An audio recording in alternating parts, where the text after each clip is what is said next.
प्यारे मित्रों और मेरे हम सफ़र साथियों, आज मैं जो प्रसंग सुनाने जा रहा हूँ वो हर किसी के जीवन से जुड़ा हुआ है, इसलिए हर किसी को सुनना चाहिए, क्योंकि ये बात हर किसी इंसान के जीवन से जुड़ी हुई है।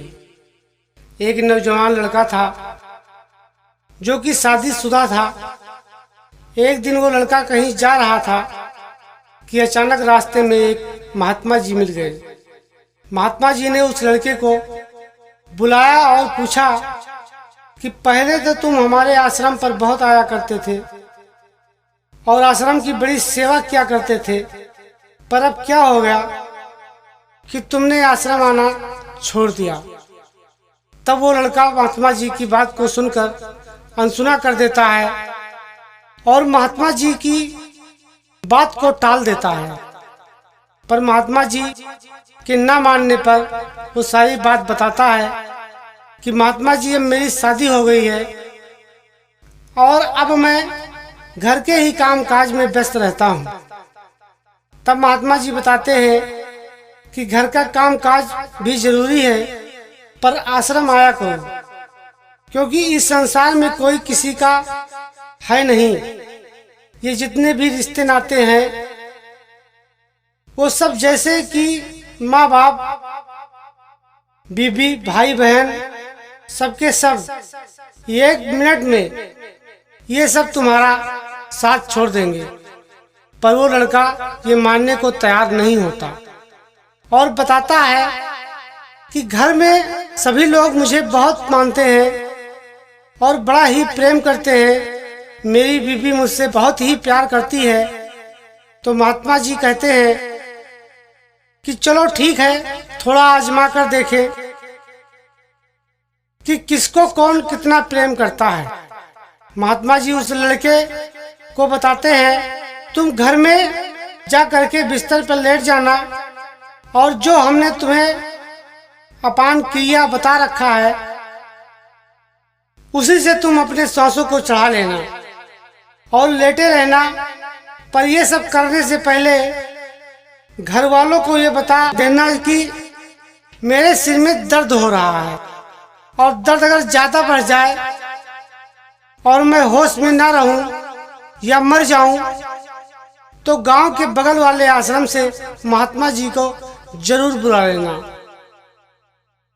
क्योंकि जब भी आश्रम में मैं जाता था और मेरे सिर में दर्द होता था तो महात्मा जी ठीक कर देते थे। बस तुम इतना करना, फिर देखो होता है क्या। घर जा करके लड़का वैसा ही करता है और अपने सांसों को चढ़ा लेता है। फिर महात्मा जी बुलाए जाते हैं और महात्मा जी उस लड़के को देखकर और बताते हैं कि ये तो मर गया, पर मेरे पास एक तरकीब है जिससे लड़का जिंदा हो सकता है। पर वो तरीका ये है कि मेरे पास एक पुड़िया है और उसमें रखी है भभूत, लेकिन जो इस पुड़िया को खाएगा वो मर जाएगा और ये लड़का जिंदा हो जाएगा। ये बात मैं दावे के साथ कह सकता हूँ। महात्मा जी उस लड़के की माँ से कहते हैं तो माँ साफ मना कर देती है कि मेरे पास तो और भी बच्चे हैं और भी लड़के हैं, मैं उन्हें देखकर जिंदा रह लूंगी।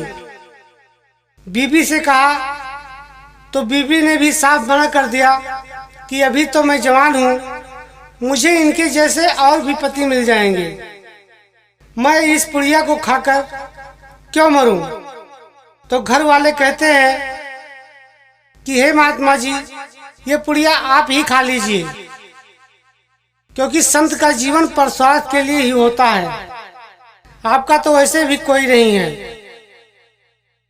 तब महात्मा जी ने उस लड़के का हाथ पकड़ा और बोले कि देख लिया घर के परिवार वालों का प्यार। तभी वो लड़का उठता है और महात्मा जी के साथ चला जाता है। इसलिए हे सज्जनों, उठो जागो और अपने लक्ष्य को देखो कि मेरा लक्ष्य क्या है और मैं इस संसार में क्यों आया हूँ। विचार करो और विचार करके उस परमात्मा पर भरोसा करो, क्योंकि वो सिर्फ देता है, तुमसे कुछ लेता नहीं। यदि एक दाना जमीन में बोते हो तो वो परमात्मा तुम्हें 10 दाना देता है। क्या कोई भी मनुष्य ऐसा कर सकता है? यदि मनुष्य ऐसा नहीं कर सकता तो उस परमात्मा पर भरोसा करो और उस परमात्मा को जानने का प्रयास करो, क्योंकि ये तुम्हारी जरूरत है। अगर जीते जी उस परमात्मा को नहीं जाना तो मरने के बाद तुम अपने आप को नहीं जान पाओगे कि मैं कौन हूँ। जितने भी संत महापुरुष हुए सबने जीते जी जाना और इस मानव समाज को जनाने का प्रयास किया। कबीर साहब, गुरु नानक, महात्मा बुद्ध याद रहे। इसलिए आप लोग सच्चे संत की खोज करो और अपने आप को जानो, नहीं तो 84 लाख योनि में जाओगे और नाना प्रकार के दुखों को भोगना पड़ेगा।